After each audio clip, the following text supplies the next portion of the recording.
आपण सामने गोटे जातक देखुं जातक हूँ जड़े महिलांकर जन्म तारीख हूँ 7 मे 1997 मसीहा। जन्म समय हूँ संध्या 8:45 समय। आउ बर्थ प्लेस हूँ अकोला महाराष्ट्र। तेबे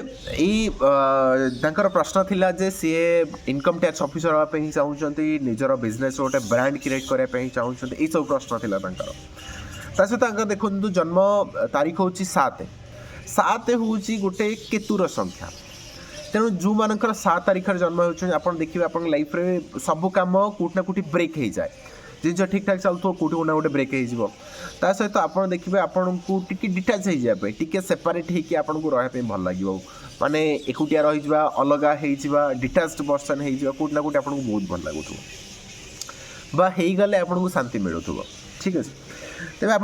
जातक देखो आंकर जातक हूँ बिछा लग्न आउ वृषभ राशि। जन्म होती कृतिका नक्षत्र। कृतिका नक्षत्र हूँ रविंकर नक्षत्र। जो मैंने कृतिका नक्षत्र जन्म होती आप देखिए आप भितर गोटे डोमिनेंट टेंडेंसी आसी जाए, आपणकर थॉट प्रोसेस हो जाए मुझे जहाँ कहि जिन से भाया हवा दरकार कहीं कृतिकार नक्षत्र अधिपति होती रवि जे कि सूर्य दिजे। तो तांको भितर गोटे कौन अथॉरिटेटिव नेचर गोटे राजार टेंडेंसी ऑटोमेटिकली आसी जाए। तेणु से भितर गोटे से गवर्नमेंट जॉब पे ही जाओ गोटे अथॉरिटेटिव नेचर हो जाओ ऑटोमेटिकली आसे ही जाऊँगी। ता सहित वृषभ राशि। तो वृषभ राशि वाला खासियत हूँ कौन जे से का लाइफ इंटरफेयर करते ना, से निज लाइफ रे ही मस्त था दुनिया रे लेना देना जमारू फरक ही पड़े ना। तो सहित मतलब डिटो सेम जिनस हो सहित जातक देखा होती बिछा लग्न। बिछा लग्न स्पेशलिटी हूँ कौन जे बिछा लग्न किसी ना किसी से करुवे सदाबे से खाली बस पारती के सहित बहुत सिक्रेटिव टेंडेंसी बहुत जिनस से लुचेक रखा पसंद लगे। आ सहित जो मैंने रिवेंज नवा स्टार्ट कर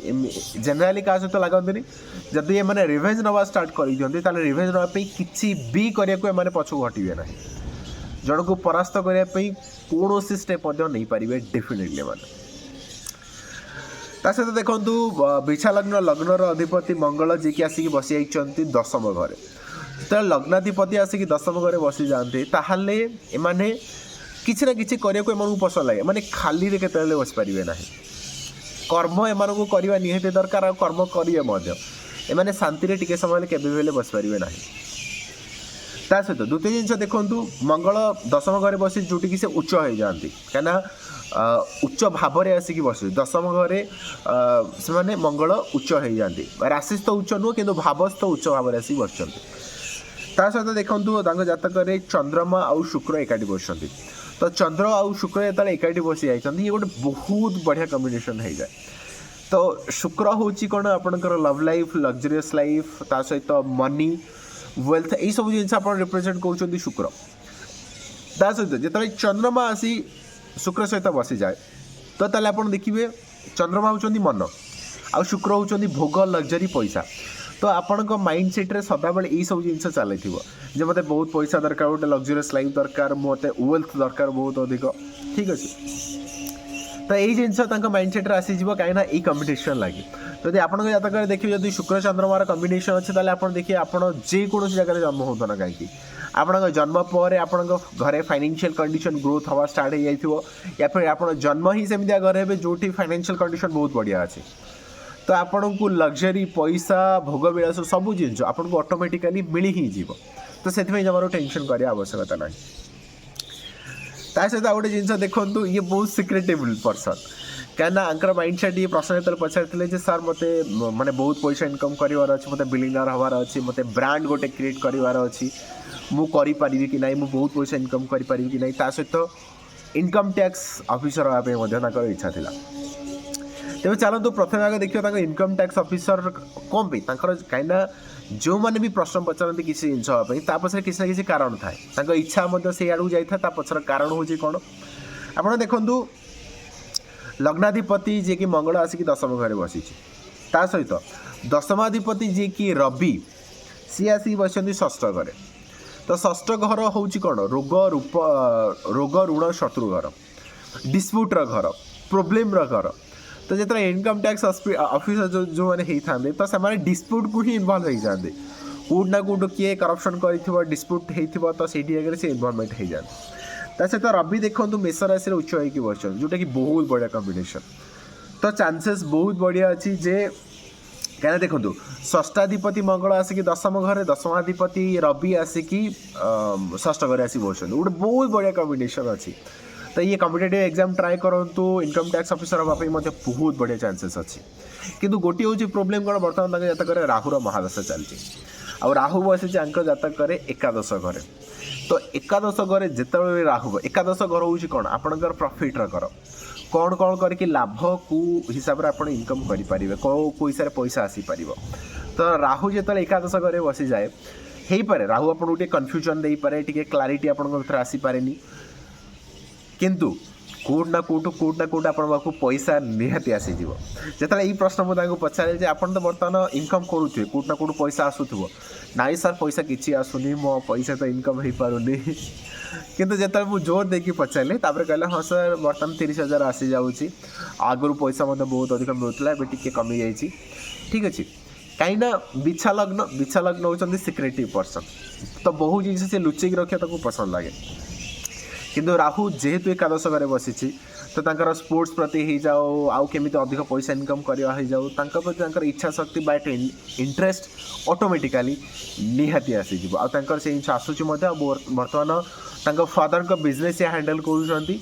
तो SIP कर इन्वेस्टमेंट वगैरह सब कर तो अलग सोर्स पैसा आसी जाऊे किंतु ये जिन सब से सिक्रेट मेंटेन करुले ओके सहित आउ गए जिन देखो जातक पंचम घरे शनि आउ केतु बस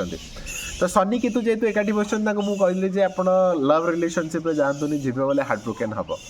से कहले ऑटोमेटिक सर हो सारी तो हार्ट ब्रोकेन कम्प्लीटेड हो गला तो सहित किसी रिलेवेन्स ना सहित देखो शनि केतु दुजन जाक बस पंचम घरे सहित शनि बसी रेवती नक्षत्र तो रेवती नक्षत्र जेहेतु बसी तो शनि होती कौन तृतीयर अधिपति आउ चतुर्थ घर अधिपति चतुर्थ घर रिप्रेजेंट कर घर गाड़ी प्रॉपर्टी लैंड ये सब जिन रिप्रेजेंट करुँचे तो पाखे जिते जिन आसीगले से साटिस्फाइड हो पारे केतरे जेहेतु रेवती नक्षत्र आसी बसी जाइए कॉम्बिनेशन भल अच्छी सहित आउ गए जिन देखो तृतीय घरे बस बृहस्पति जी कि धनर अधिपति आउ पंचम घर अधिपति किए बसी जाइए तो पंचम घर अधिपति होती समूह कौटी माने लव लाइफ रे लव रिलेशनशिप रे टिके डिस्टर्बेंस सहित क्रिएट करदेव ता सहित तृतीय घर जो कौन शुभ ग्रह आसी जाए कहीं तृतीय घर बृहस्पति भल रुहंती ठीक अच्छे कहीं तार मरणात्मक स्थान में आसिक बसी जाती बृहस्पति जो तृतीय घर बसी जाए पर्सन के ना कहीपे आपण कौन जिन को जी जहाँ कहला हाँ ये कमटा करदे आप कहदे हाँ करदेवी ये जिन कहले यहाँ करदे हाँ से करदे से ना कही पारती के तो जब तृतीय घर कौन शुभ ग्रह आसिक बसी जाए केवल बृहस्पति नुआ बुध हो जाऊ शुक्र हो जाऊ शुभ शुक्ल पक्ष चंद्रमा हो जाऊ आप देखिए आप ना के कहीपरती जी जहाँ कहला हाँ मुझे करदेवी किसी असुविधा ना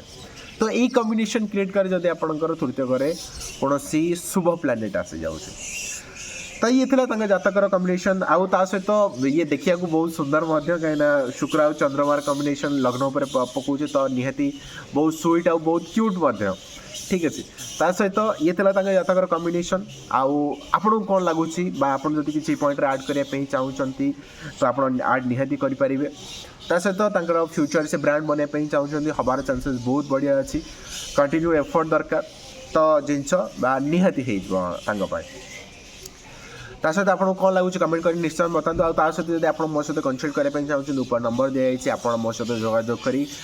कनसल्ट निहाती करेंगे ता सहित चैनल को लाइक शेयर कमेंट सब्सक्राइब निश्चय करूँ आप सहित भेट हम आगामी एक अध्याय नमस्कार।